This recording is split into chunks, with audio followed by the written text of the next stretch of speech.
नमस्कार, मैं रचना शर्मा चढ़ती कला टाइम टीवी देख रहे सभी दर्शकों का स्वागत करती हूं। आप देख रहे हैं उत्तर प्रदेश के विशेष समाचार। उत्तर प्रदेश के मुख्यमंत्री योगी आदित्यनाथ ने राजधानी लखनऊ में आम महोत्सव का शुभारंभ कर दिया है। आम महोत्सव में अलग अलग किस्म के आमों की प्रदर्शनी लगी है। इसके साथ ही महोत्सव में अलग अलग राज्यों की बड़ी संख्या में आम व्यापारी आए हुए हैं। बता दें कि लखनऊ में 4 से 7 जुलाई तक आम महोत्सव चलेगा। आम महोत्सव के द्वारा सीधे किसानों को लाभान्वित किया जा रहा है। आम महोत्सव के माध्यम से आम के उत्पादन, प्रसंस्करण, विपणन, निर्यात एवं गुणवत्ता में वृद्धि के सभी आयामों पर संबंधित विभागों, अधिकारियों, वैज्ञानिकों द्वारा आम उत्पादकों के साथ विचार विमर्श करते हुए उन्हें नवीनतम जानकारी उपलब्ध कराई जाएगी। इस महोत्सव में आम के प्रसंस्कृत उत्पाद एवं पौधे भी बिक्री के लिए उपलब्ध रहेंगे। इस मौके पर मुख्यमंत्री योगी आदित्यनाथ ने उद्यान और खाद्य प्रसंस्करण विभाग की पहल पर आयोजित आम की प्रदर्शनी का अवलोकन किया और लखनऊ आम महोत्सव स्मारिका 2022 का विमोचन किया और प्रदेश के प्रगतिशील किसानों को सम्मानित भी किया। मैं सबसे पहले आप सबको उत्तर प्रदेश के इस आम महोत्सव कार्यक्रम शुभारंभ के आयोजन में उपस्थित होने के लिए प्रदेश शासन की ओर से आप सबका मैं हृदय से स्वागत करता हूं।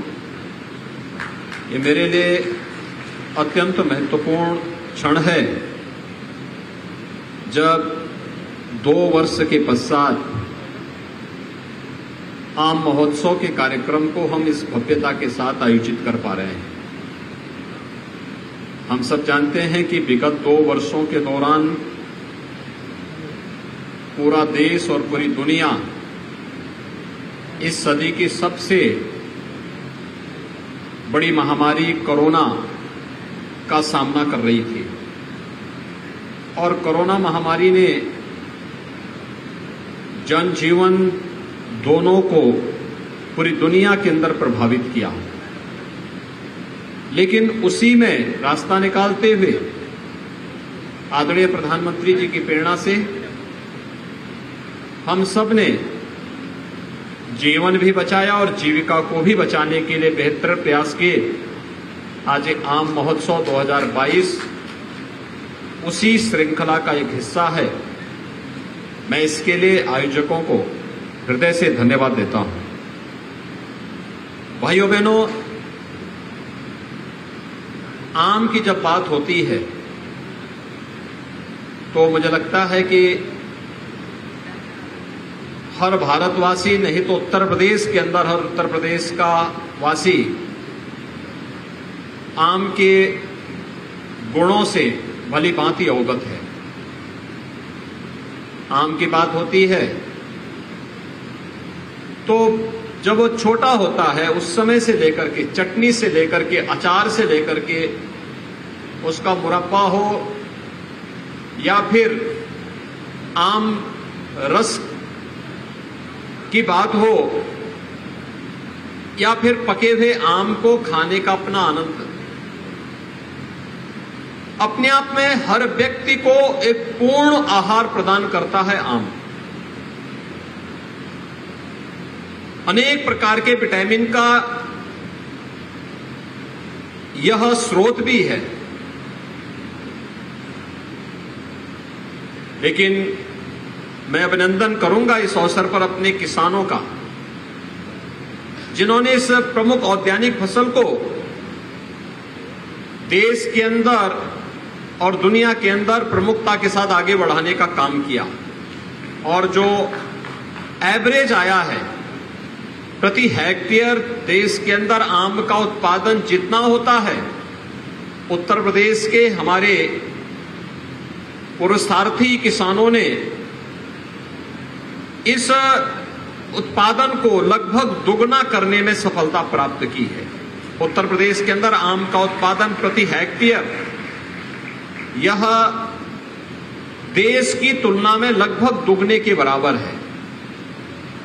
ये चीजें दिखाती हैं कि उस प्रकार की उर्वरा भूमि हमारे पास है, उस प्रकार का पर्याप्त संसाधन, जल संसाधन हमारे पास है, उस प्रकार के अवसर और उस प्रकार के तकनीक प्राचीन काल से ही यहां पर रहे हैं। अमीर हो या गरीब, हरेक की पहुंच आम तक है। और नाम ही ऐसा है जिसने प्रत्येक के लिए अपने आप को सुलभ किया है, इसलिए उसका नाम ही आम हो गया। पहली बार अवध शिल्प ग्राम में यह प्रदर्शनी आयोजित हो रही है। इससे पहले इंदिरा गांधी प्रतिष्ठान में आयोजित होती थी। उससे हटकर के एक प्रशस्त जगह हो, जो हमारा बागवान आए, किसान बंधु आए, उनके लिए प्रशस्त जगह मिले, उन्हें सर्दी गर्मी बरसात बिना किसी इसकी परवाह के बगैर हर सम विषम परिस्थिति में यहां पर कार्य करने का पूरा अवसर प्राप्त हो सके और अपने उत्पाद को प्रदेशवासियों के सामने प्रस्तुत करने का अवसर भी प्राप्त हो और एक स्वस्थ प्रतिस्पर्धा के लिए वे अपने आप को तैयार कर सके, यह अत्यंत महत्वपूर्ण था। और आज यहां पर अवध शिल्प ग्राम के कैंपस में इतना भव्य आम महोत्सव का कार्यक्रम आज यहां पर शुरू हो रहा है, जो अगले 4 दिनों तक निरंतर चलेगा। धर्मनगरी वाराणसी में ग्रीष्मावकाश के बाद ज्ञानवापी और मां श्रृंगार गौरी केस की सुनवाई फिर से शुरू हो गई है। कल की सुनवाई में मुस्लिम पक्ष के अधिवक्ताओं ने अपनी दलील रखी। मुस्लिम पक्ष की वार्ता को सुनने के बाद जिला जज ने एक बार फिर इस पूरे मामले की तारीख देते हुए 12 जुलाई की कार्रवाई सुनिश्चित की है। गौरव की इससे पहले इस मामले की 30 मई को सुनवाई हुई थी, जिसके बाद जिला जज ने 4 जुलाई की तारीख सुनिश्चित की थी। जिला जज की अदालत में बेहद ही गहमा-गहमी के बीच मुस्लिम पक्षकारों ने अपनी बातों को रखा। बीते 30 मई को मुस्लिम पक्ष ने 33 बिंदुओं पर अपनी बात रखी थी। बता दें कि मुस्लिम पक्ष को कुल 52 बिंदुओं पर दलील करना था, जो अब पूरे हो गए हैं। बावजूद उसके मुस्लिम पक्ष ने अपनी दलील रखने के लिए कुछ और समय मांगा है। फिलहाल अब मामले की अगली सुनवाई 12 तारीख को होगी और वहीं हिंदू पक्ष के अधिवक्ताओं का कहना है कि जैसे ही मुस्लिम पक्ष 12 तारीख को अपनी पूरी लीगल प्रक्रिया पूरी कर लेता है, तो वैसे ही वे अपनी बातों को कोर्ट के सामने रखेंगे। अधिवक्ताओं ने ये भी कहा कि हिंदू पक्ष के द्वारा जैसे ही अपनी बात रखने का समय मिलेगा, वैसे ही सबसे पहले परिसर में एएसआई जांच की मांग की जाएगी।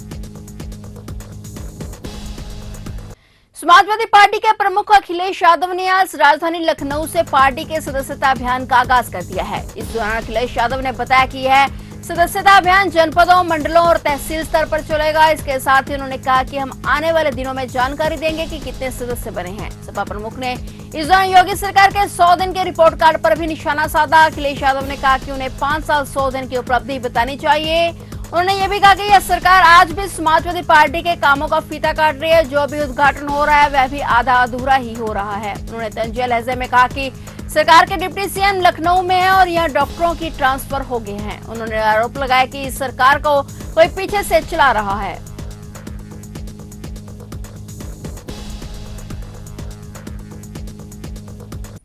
पूर्वांचल के खिलाड़ियों को जल्द ही बड़ी सौगात मिलेगी। प्रधानमंत्री नरेंद्र मोदी के संसदीय क्षेत्र वाराणसी में अंतर्राष्ट्रीय स्तर का इंडोर स्पोर्ट्स स्टेडियम तैयार किया जाएगा। 87 करोड़ की लागत से वाराणसी के संपूर्णानंद स्पोर्ट्स स्टेडियम को हाईटेक बनाने की योजना वाराणसी स्मार्ट सिटी ने तैयार की है। इस multi level indoor sports stadium में खेल प्रेमी भविष्य में अंतर्राष्ट्रीय स्तर के मैच भी देख सकेंगे। इस मल्टी लेवल स्पोर्ट्स स्टेडियम में 20 से अधिक इंडोर गेम के लिए कोर्ट बनाया जाएगा। संभावना जताई जा रही है कि प्रधानमंत्री नरेंद्र मोदी जल्द ही इसकी आधारशिला रख सकते हैं। उसके बाद इसके निर्माण का कार्य भी शुरू हो जाएगा। वाराणसी स्मार्ट सिटी ने इसका पूरा खाका तैयार कर लिया है। इस स्पोर्ट्स स्टेडियम को पैरा स्पोर्ट्स के मानकों को ध्यान में रखते हुए बनाया जाएगा। कई चरणों में इसके विकास का काम होगा और काम पूरा होने के बाद अंतर्राष्ट्रीय स्तर के खेल भी यहाँ हो सकेंगे। ग्राउंड फ्लोर के अलावा 2 फ्लोर का मुख्य भवन होगा।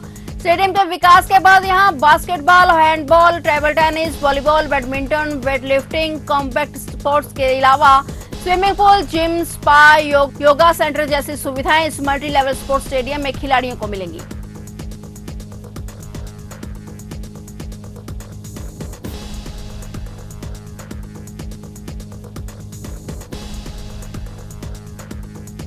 प्रधानमंत्री नरेंद्र मोदी अगले हफ्ते 12 जुलाई को आगरा बुंदेलखंड एक्सप्रेसवे का उद्घाटन करने वाले हैं। इसके साथ ही उत्तर प्रदेश को 5वां एक्सप्रेसवे मिल जाएगा, जो कि बुंदेलखंड के दूरस्थ इलाकों को जोड़ने का काम करेगा। पीएम मोदी ने 29 फरवरी 2020 को इस एक्सप्रेसवे का शिलान्यास किया था। 296 किलोमीटर लंबा यह एक्सप्रेसवे महज 28 महीनों में ही बनकर तैयार हो गया है, जबकि इसके लिए 36 महीनों का लक्ष्य तय किया गया था। कोरोना काल के दौरान लगी पाबंदियों के बावजूद यह प्रोजेक्ट तय समय से पहले ही पूरा हो गया है। इस एक्सप्रेसवे के निर्माण में योगी आदित्यनाथ सरकार ने करीब 1132 करोड़ रुपए की बचत भी की है, जो कि कुल अनुमानित लागत का 12.72% है।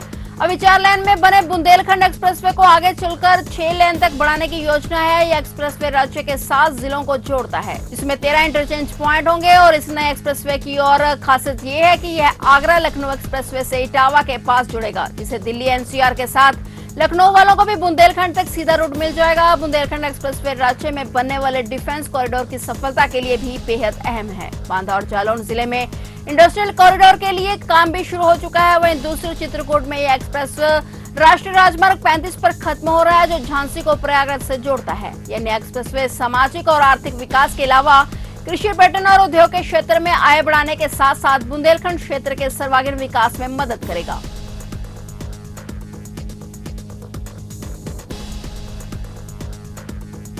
तो ये थे उत्तर प्रदेश के विशेष समाचार और नए समाचारों के साथ फिर से हाजिर होंगे। तब तक के लिए देखते रहिए चढ़ती कला टाइम टीवी।